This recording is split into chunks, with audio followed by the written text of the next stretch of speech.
आज हम आप सबके मध्य में, जैसे वृंदावन में कथा होती है, अयोध्या में कथा होती है, तो संतों का विशेष रूप से आगमन सब जगह होता ही है।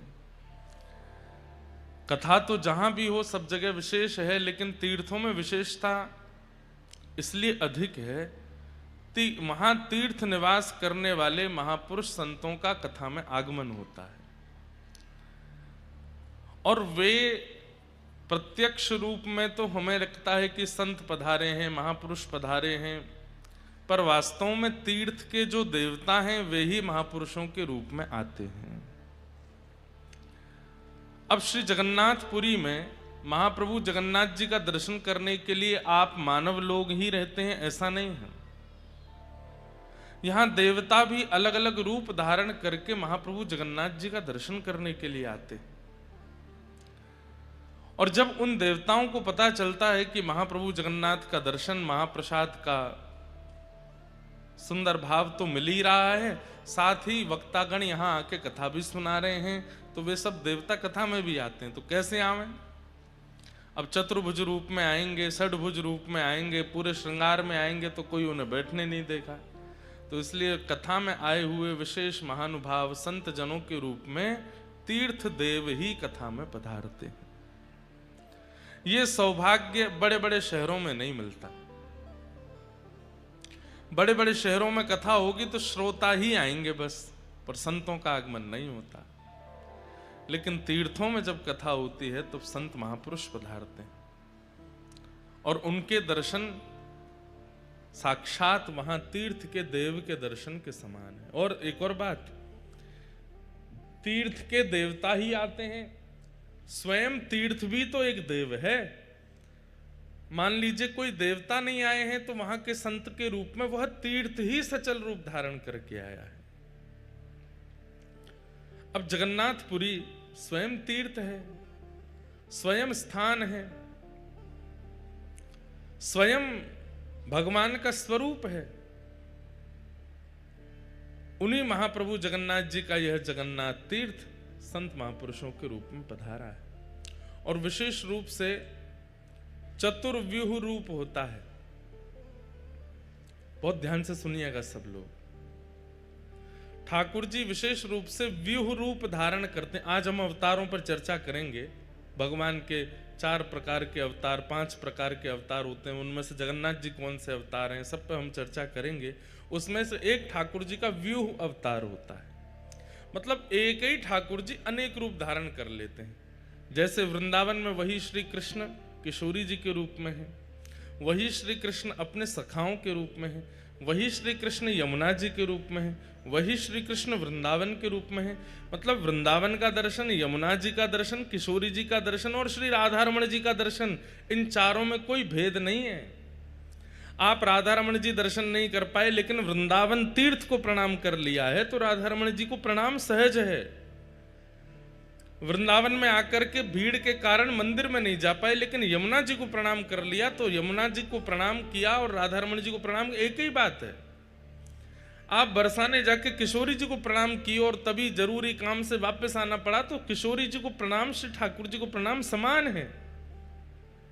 ठाकुर जी को प्रणाम किया लेकिन बरसाना नहीं जा पाए किशोरी जी को प्रणाम करने, तो भी वह समानता है क्योंकि वे सब व्यूह हैं। जैसे प्रधानमंत्री अपने निवास पर भी मिलेंगे, अपने कार्यालय में भी मिलेंगे, अपनी बैठक में भी मिलेंगे, अपने दफ्तर में भी मिलेंगे। स्थान उनके 4 हैं पर मिलने वाले तो सब जगह प्रधानमंत्री ही हैं। ठीक वैसे ही ठाकुर जी, चाहे आप राधा रानी के दर्शन करो, यमुना जी के दर्शन करो, वृंदावन के दर्शन करो, चाहे प्रत्यक्ष बिहारी जी के दर्शन करो, एक ही बात है। ये उनका व्यूह रूप है। ऐसे ही तीर्थ जो है ये तीर्थ के प्रधान देवता का व्यूह होता है। कभी अगर बहुत भीड़ होने के कारण महाप्रभु जगन्नाथ जी को आप दर्शन नहीं कर पाओ, आपसे रोज कोई पूछे आज महाप्रभु जगन्नाथ जी के दर्शन किए, भले ही आप मंदिर नहीं गए फिर भी आपको हाँ में ही उत्तर देना है, हाँ किए। क्यों? क्योंकि ये जो साक्षात पूरा तीर्थ जगन्नाथपुरी है ये भगवान का व्यूह रूप ही है। अगर इस रूप में और महाप्रभु जगन्नाथ जी के रूप में आप भेद मानते हैं तो भी आपको भेदापराध लगेगा। अभी हम सुबह उठ करके स्नान ध्यान करके संध्या वंदन करके कथा करने आ गए, श्री मंदिर नहीं गया, लेकिन आप मुझसे पूछो कि आप आज जगन्नाथपुरी दर्शन करने गए महाप्रभु जी का, तो मुझे हाँ में ही उत्तर देना होगा। हाँ मैं गया, मैं ना नहीं बोल सकता। क्यों? मैंने समुद्र नारायण को देखा, मैंने जगन्नाथ तीर्थ को देखा और इस तीर्थ के सचल संतों को देखा। मैं कैसे कह सकता हूं कि मैंने जगन्नाथ जी दर्शन नहीं किए? ये जगन्नाथ ही तो हैं।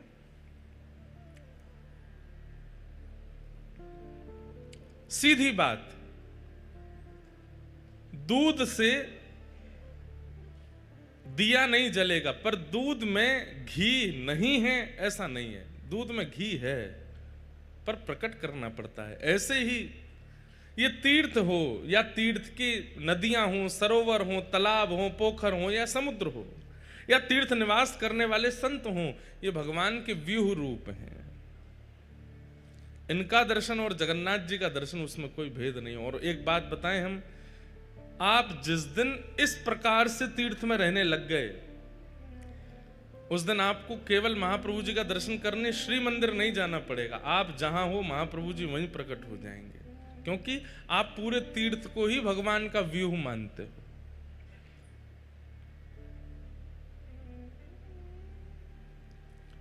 तो ऐसे हमारे सब संत जन कृपा करके पधारे हैं।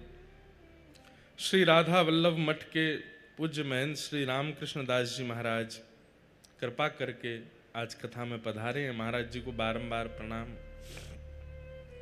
साथ ही श्री उत्तर पारस मठ के पूज्य महाराज जी पूज्य श्री नारायण रामानुज दास जी महाराज पधारे हैं, उन्हें भी बारंबार प्रणाम। एवं पूज्य श्री शुभानंदपुरी जी महाराज, आपका तो दर्शन कल भी दास को प्राप्त हुआ, सबको मिला, आज भी आप पधारे हैं। हमारे श्री जीयर स्वामी मठ के पूजित श्री तिवारी जी महाराज भी आज कृपा करके पधारे हैं, जो हमारा दादा गुरु स्थान है। और एक बात आप सब लोगों को सुन करके आनंद होगा, आज बड़ी कृपा करके परम पूजनीय प्रातस्मरणीय हमारे पूज्य गुरुदेव भगवान पूज्य पिताजी महाराज भी वृंदावन से पधारे, और आज थोड़ी देर में उनका भी दर्शन प्राप्त होगा, वे भी कथा में पधारेंगे।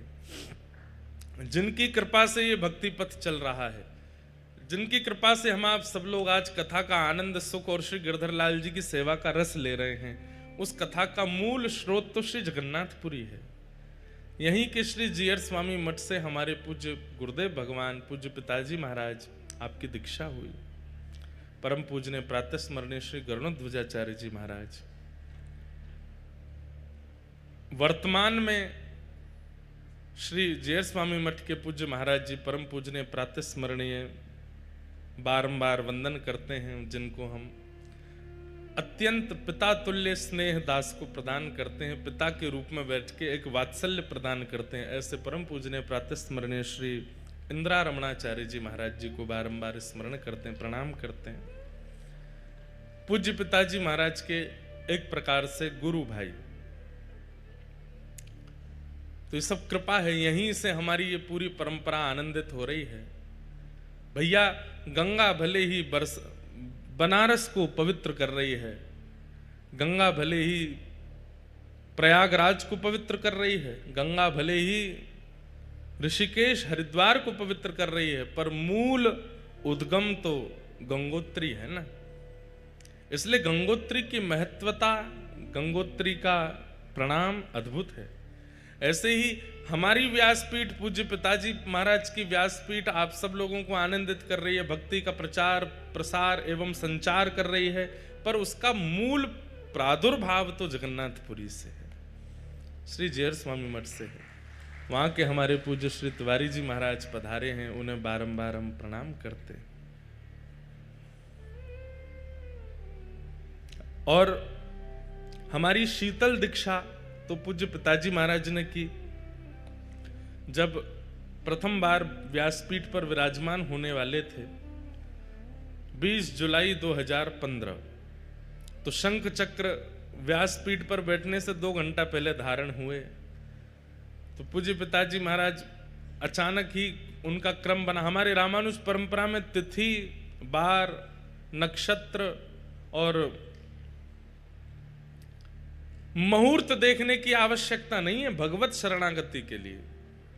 आपकी जब इच्छा हो जाए और गुरुदेव की कृपा हो जाए तो आप दीक्षा ग्रहण कर सकते हो। हमारे पूज्य नाना जी बोले पिताजी से, बोले आज को दिन बहुत बढ़िया है, लाला पहली बार व्यासपीठ पर बैठवे वारो है, आज से बढ़िया समय नहीं मिलेगो, श्री द्वारिका तीर्थ है, आप लाला को दीक्षा दो। और पूज्य गुरुदेव भगवान पिताजी महाराज ने हमें दीक्षा प्रदान की।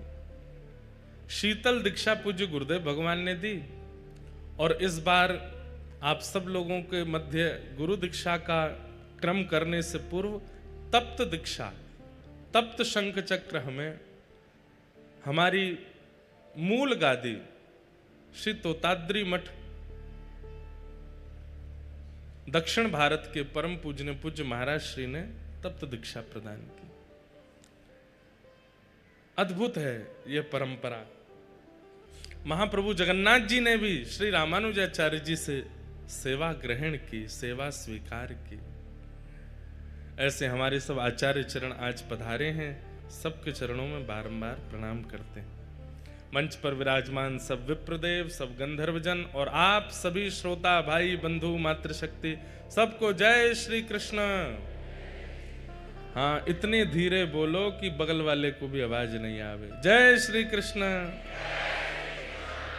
देखो आवाज तो है आप में, पर पता नहीं क्या सोते रहते हैं, जाने क्या। अरे उत्साह में रहिए। जय श्री कृष्ण, जय सिया राम, जय श्रीमन नारायण, जय जगन्नाथ। महाप्रभु जगन्नाथ जी बड़ी कृपा कर रहे हैं। कल एकादशी थी और कल श्री सुदर्शन भगवान जी की सन्निधि में महादीप का दर्शन हुआ। रात्रि यहां से कथा पूरी करके गए। श्री सुदर्शन जी महाराज के नीचे महादीप दर्शन हुआ। हमारे सब सेवायत ऊपर जाते हैं, जाकर के वहीं महादीप करते हैं। फिर उसके बाद पूरी जगन्नाथपुरी की रक्षा हेतु, यहाँ के भक्तों की रक्षा हेतु, यहाँ के गजपति महाराज राजा की रक्षा हेतु महाप्रभु जगन्नाथ जी से प्रार्थना करते हैं, सुदर्शन जी से प्रार्थना करते हैं। इतना सुंदर दर्शन हो रहा था कल रात्रि में। उसके बाद महाप्रभु जी के बड़ श्रृंगार का दर्शन हुआ। पूरी दुनिया में एकमात्र श्री जगन्नाथ जी ऐसे ठाकुर हैं जो रात में विशेष श्रृंगार करते हैं। यहां की रीति कुछ अलग ही है। श्रृंगार दर्शन पूरे विश्व में कहीं भी ठाकुर जी के सुबह के सत्र में होते हैं, लेकिन महाप्रभु जगन्नाथ जी का श्रृंगार रात्रि में होता है। और रात्रि में मानो जैसे सब अर्चक गोपी बन जाते हैं, सहचरी बन जाते हैं और सहचरी बनकर के महाप्रभु जी का श्रृंगार करते हैं। और वह श्रृंगार धारण करके महाप्रभु जगन्नाथ जी फिर वृंदावन रास के लिए प्रस्तुत होते हैं, रास में प्रस्तुत करते हैं। ऐसे जगन्नाथ जी को हम बारंबार प्रणाम करते हैं।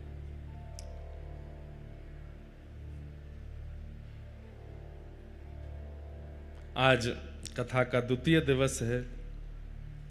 भाव तो अनेक हैं, सब भावों को बीच बीच में लेते रहेंगे और महाप्रभु जगन्नाथ जी की मधुर कथा सुनते रहेंगे। सुबह गिरधर लाल जी के दर्शन संभवतः सबको हो ही गए होंगे। 8:30 पौने 9 बजे गिरधर लाल जी यहीं विराज रहे हैं इसी होटल में। अब होटल तो नहीं बोलेंगे, इसको हम वृंदावन बोल देते हैं। इसी वृंदावन में विराज रहे हैं, कथा हो रही है, इतने सारे वैष्णव विराज रहे हैं। ये होटल रिजॉर्ट तो पहले था, सामान्य तीर्थ पहले स्थान ही था। ठाकुर जी के विराजमान होते तीर्थ हो जाता है। तो ऐसे गिरधर लाल जी विराज गए, कथा भागवत जी विराज गए। अब तो ये होटल थोड़ी है, अब तो ये साक्षात वृंदावन है।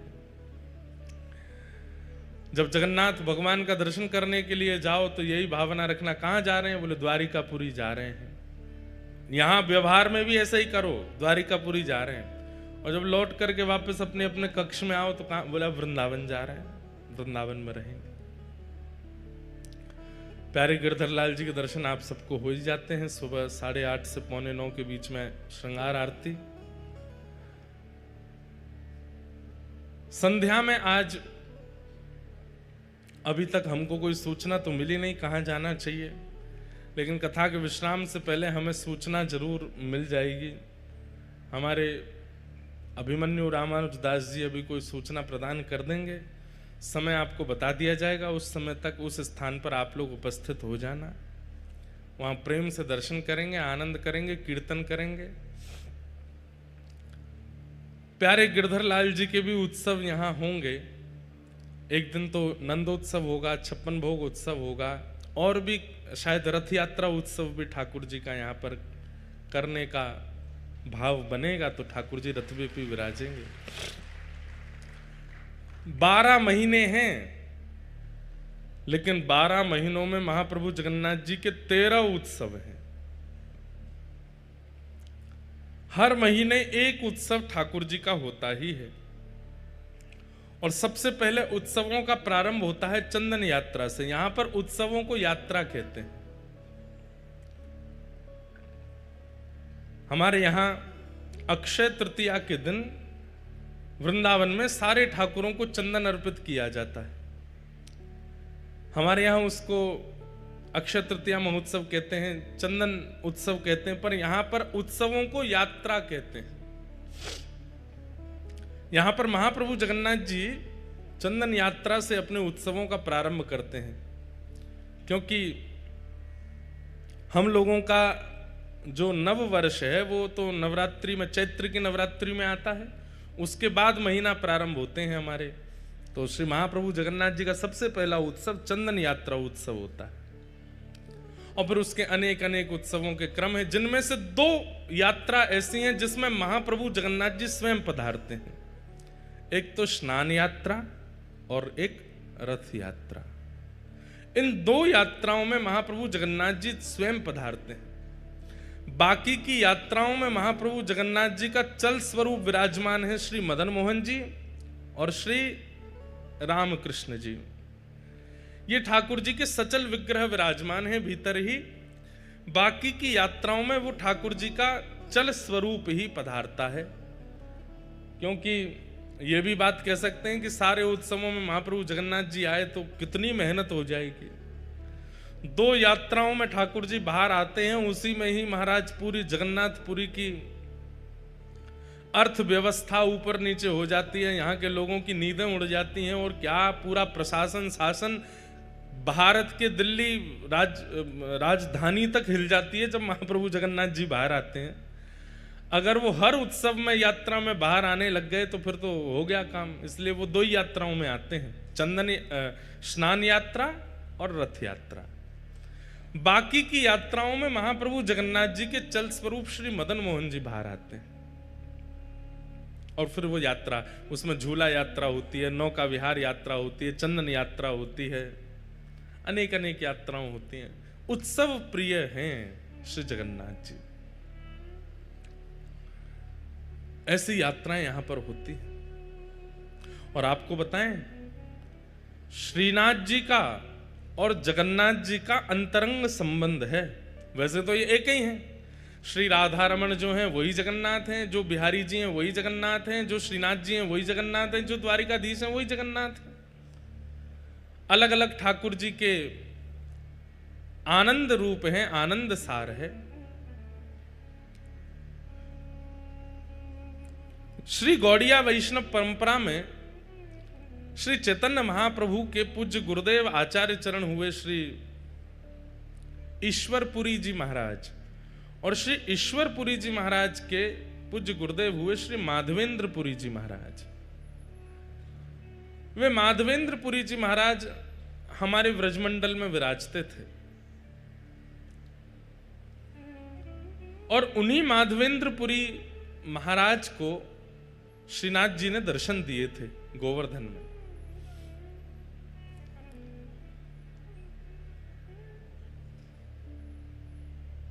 गोविंद गोविंद गाइए रे भजो, राधे गोपाल कृष्ण गाइए।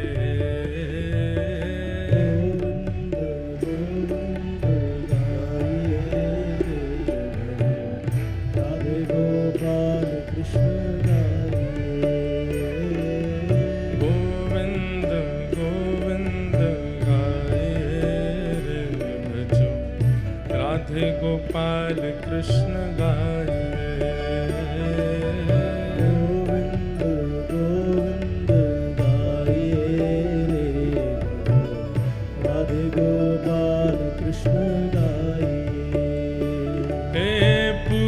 जगन्नाथ कृष्ण गाइए रे भजो, राधे गोपाल कृष्ण गाइए रे। पुरी जगन्नाथ कृष्ण गाइए रे भजो, राधे गोपाल कृष्ण गाइए। पुरी जगन्नाथ कृष्ण गाइए रे भजो, राधे गोपाल कृष्ण गाइए रे। पुरी जगन्नाथ कृष्ण गाइए रे भजो, राधे गोपाल कृष्ण गाइए। हे गोविंद गोविंद गाइए रे भजो, राधे गोपाल कृष्ण गाइए।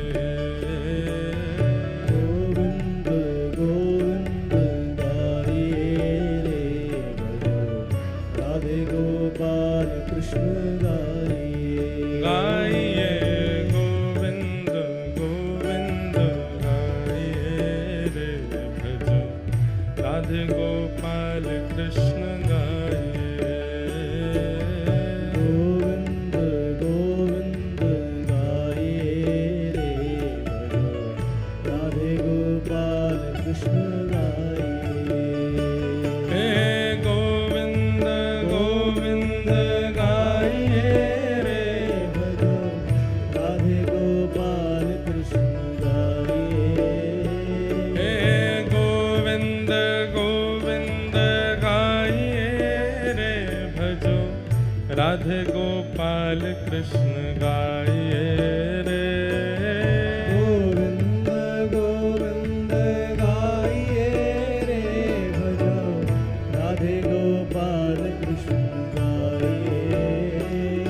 हे गोविंद गोविंद गाइए रे भजो, राधे गोपाल कृष्ण गाइए। गोविंद गोविंद गाइए रे भजो, राधे गोपाल कृष्ण गाइए। श्री जगन्नाथ महाप्रभु की आज परम कृपा है, और हम पे तो विशेष कृपा है कि महाप्रभु जगन्नाथ जी की सन्निधि में कथा सुनाने का अवसर मिल रहा है, और उसी मध्य में महाप्रभु जी के दर्शन, महाप्रसाद का पान, तीर्थ का दर्शन, तीर्थ राज का दर्शन, और साथ ही आज इतने महापुरुषों के दर्शन, और महाप्रभु जगन्नाथ जी की चरण सन्निधि में चक्र तीर्थ में महोदधि के तट पर व्यासपीठ पर बैठे बैठे अपने सद्गुरुदेव भगवान के आशीष का प्राप्त होना, ये हमारे लिए परम सौभाग्य की बात है। गुरु कहाँ दर्शन देते हैं, कहाँ आशीष देते हैं, वो स्थान और वह समय भी बहुत दिव्य होता है। आपको आपके गुरु के दर्शन कहाँ हो रहे हैं और गुरु आपको कहाँ आशीष प्रदान कर रहे हैं, वो स्थान भी उस आशीर्वाद को अति विशेष कर देता है। एक तो हमारे गुरुदेव, ऊपर से हमारे पिताजी, और फिर व्यासपीठ पर तो समस्त तीर्थ विद्यमान होते हैं। व्यासपीठ जहां विराज जाती सारे तीर्थ आ जाते हैं, लेकिन वह व्यासपीठ भी एक विशेष तीर्थ में विराज जाए तो उसकी महिमा और है। और उस पर बैठे हुए जब आचार्य चरण आकर के अनुग्रह कर दें, कृपा कर दें, आशीष दे दें, तो ये निश्चित ही भगवान की अति प्रसन्नता का प्रतीक है। ठाकुर जी बड़े प्रसन्न हैं। आज वृंदावन से पूज्य गुरुदेव भगवान भी यहाँ कृपा पर करके पधारे हैं आशीष देने के लिए। पूज्य गुरुदेव भगवान को बारंबार प्रणाम।